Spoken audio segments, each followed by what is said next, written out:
गुरु के श्री चरणों में प्रणाम। गुरु भक्त उद्धव पूज्य बाबूजी की सत्संग प्रवचन से ऋषि प्रसाद अंक 94। समर्थ रामदास टाकली गांव के पास किसी एकांत गुफा में समाधिस्थ रहते थे। उसी इलाके में सदाशिव पंत नामक एक धनवान सद्गृहस्थ थे, जिनकी पत्नी का नाम था उमा।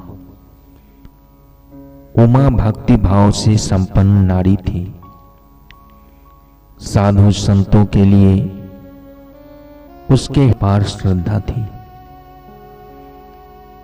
यह वह समय था जब नारियां पति की मृत्यु के बाद अपना जीन कर अपनी नश्वर देह को पति की चिता में उसके साथ ही स्वाहा करके भाव बल से पति के लोक को प्राप्त कर लेती थी। सती प्रथा का प्रचार उस समय जारी था। उमा का पति भी स्वर्गवासी हो गया।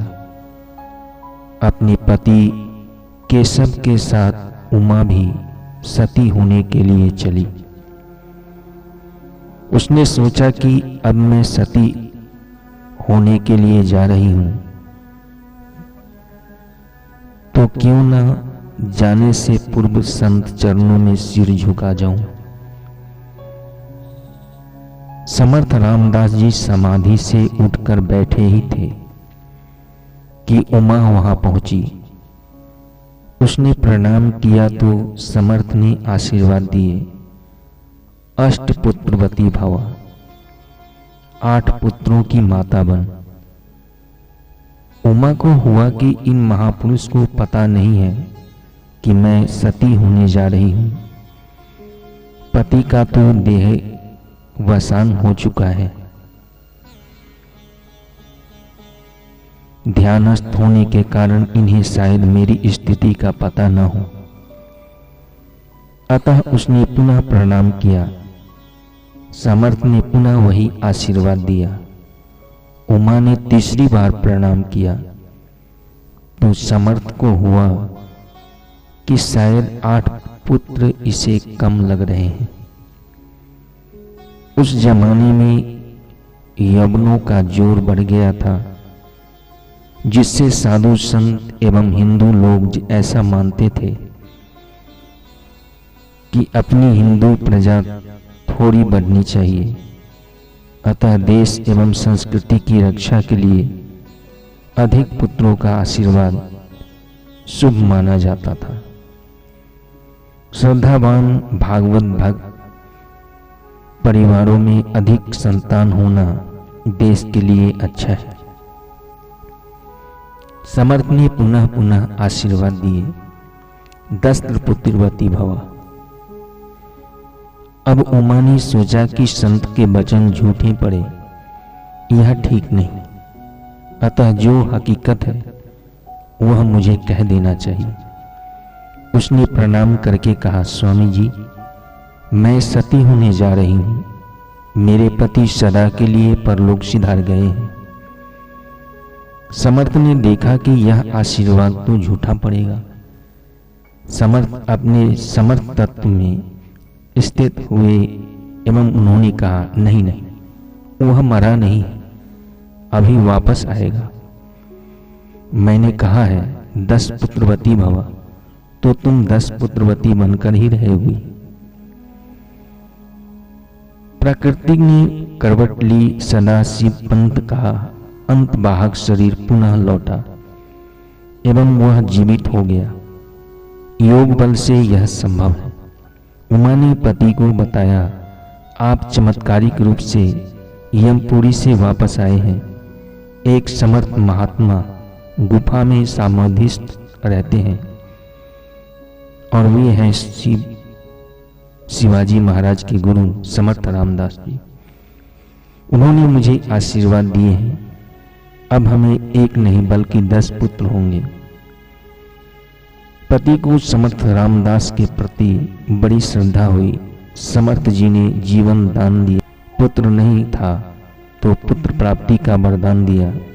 अतः पत्नी ने कहा तो वह दर्शन के लिए गया।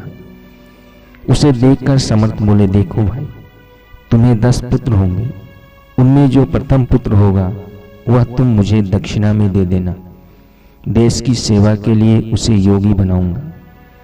सच्ची सेवा संत एवं योगी ही कर सकते हैं, बाकी ऐहिक सेवा तो दूसरे लोग भी कर सकते हैं। संसार की ऐहिक चीजों से सच्ची सेवा नहीं हो सकती। शरीर की सेवा हो सकती है। किसी को सोफा दे दिया, कार दे दी, बंगला दे दिया, उसके लिए एयर कंडीशन लगवा दिया, तो आपने उसकी सेवा नहीं की, बल्कि उसके शरीर की सेवा की है। और शरीर तो एक दिन जला दिया जाएगा। मरण धर्मा शरीर से कितना भी ऐश करोगे, अंदर की शांति नहीं मिलेगी।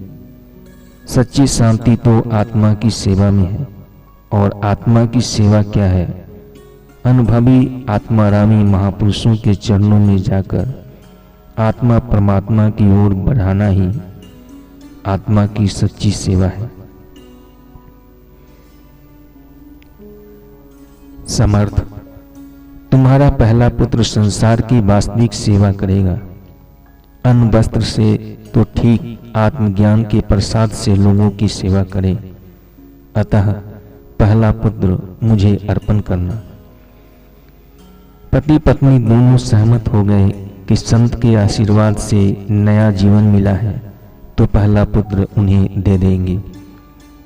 खुशी की बात है। व्यक्ति जिस समय उदार विचारों में होता है, शुद्ध विचारों में होता है, उस वक्त उसका निर्णय उत्तम होता है। किंतु सदैव उदार विचार नहीं रहते, भाव बदलते रहते हैं। समय पाकर उन्हें पुत्र हुआ। वह 4-5 महीने का हो गया। तब उमा ने पति से कहा, गुरुजी को समाचार दे आइए।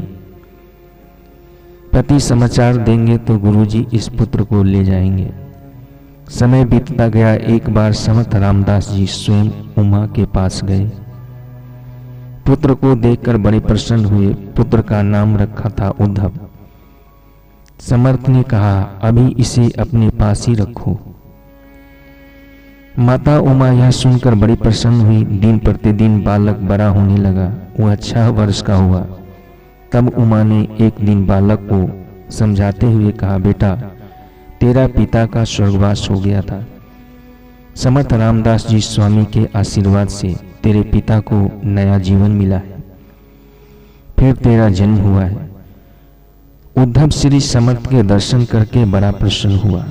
माता उमा रोज उसे श्री समर्थ की छोटी मोटी बातें बताती। बुद्धिमती मां संतों की जीवनियां और उनके चमत्कार एवं सुंदर कथाएं बताती। भगवान की कथाएं कहती है। इस प्रकार माता उमा ने बालक में भक्ति भाव, साधु दर्शन, सत्संग के विचार भर दिए।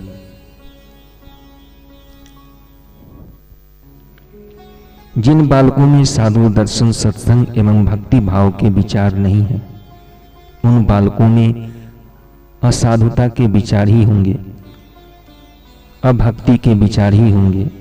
वे सदाचारी एवं समाज पोषक नहीं बनेंगे, अपितु वे दुराचारी, विलासी, समाज शोषक ही बनेंगे। माताएं अपने देश, समाज, कुल की जितनी सेवा कर सकती है उतनी सेवा दूसरा कोई नहीं कर सकता, क्योंकि मां के पास ज्यादा रहता है। माता उसके लिए रसोइये का काम करती है, मित्र का काम करती है, शिक्षक का काम करती है, उसका मल मूत्र उठाने का काम भी करती है। तो अनुशासक का काम भी माता ही करती है। बालक ज्यादा समय तक माता के पास रहता है और बचपन के संस्कार उस पर गहरा प्रभाव डालते हैं। बालक उद्धव में उत्तम संस्कारों का सिंचन हुआ। उसने हठ पकड़ी, मैं यज्ञोपवीत जनेऊ की दीक्षा तभी लूंगा जब समर्थ स्वामी रामदास पधारेंगे। परंतु पिता ने उसकी बात न मानी और यज्ञोपवीत की तैयारी की। इतने में वहां समर्थ रामदास जी स्वामी प्रकट हुए। उद्धव खूब प्रसन्न हुआ। यज्ञोपवीत की दीक्षा पूरी हुई। समर्थ ने दंपति से कहा, अब पुत्र को अर्पण करो। भले गुरुदेव ले जाइए, परंतु प्रथम पुत्र है, थोड़ी दया करें तो अच्छा हो। किंतु उद्धव कहने लगा, मैं तो गुरुजी के साथ ही जाऊंगा। पिता के पुत्र तो सौंपा, किंतु आंसू बहाते हुए गांव के लोगों भी कहने लगे, इतना कोमल और मासूम बालक बाबा जी के साथ जाएगा। बालक को भेजने में माता पिता का संकल्प थोड़ा ठंडा पड़ने लगा। अतः समर्थ रामदास जी ने टाकली गांव में हनुमान जी का मंदिर बनवाया एवं उद्धव से कहा, तू यहीं रह, मैं भी यदा कदा यहाँ आकर तुझसे मिलूंगा। तेरे माता पिता भी तुझसे यहाँ मिल सकेंगे और हनुमान जी भी एक दिन तुमसे आकर मिलेंगे। हनुमान जी की पूजा करना, गांव के लोग तेरे भोजन की व्यवस्था कर देंगे। मंत्र एवं साधना की जो विधि बताई है उसके अनुसार साधना करना और यही रहना। इस प्रकार उस मंदिर में उद्धव की नियुक्ति करके समर्थ ने वहां से विदा ली।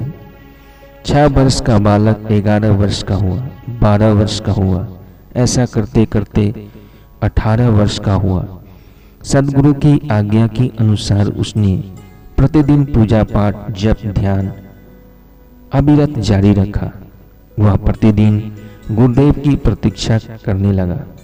एक दिन उसके मन में हुआ कि गुरु महाराज ने तो कहा था कि मैं थोड़े समय में आऊंगा, क्या गुरुदेव मुझसे नाराज हो गए? उसने हनुमान जी से प्रार्थना की, जय जय जय हनुमान गोसाई, कृपा करो गुरुदेव की नाई। जैसे गुरुदेव निस्वार्थ प्रेम करते हैं और कृपा करते हैं, उसी प्रकार हे हनुमान जी, आप मुझ पर कृपा करें। आप जिस देवता का पूजन करते हैं और आपकी पूजा सच्चाई और श्रद्धा भक्ति से होती है, पूजा देवता तक पहुंचती है, तो आप जो चाहें आपको देवता वही देते हैं। किंतु उससे आपका हित होगा कि नहीं, यह जवाबदारी देवता की नहीं रहती। लेकिन गुरुदेव एवं भगवान आपको वही देंगे जिसमें आपका हित होगा। जिसमें आपका अहित होगा वह आपको नहीं देंगे। कर्मश हरि।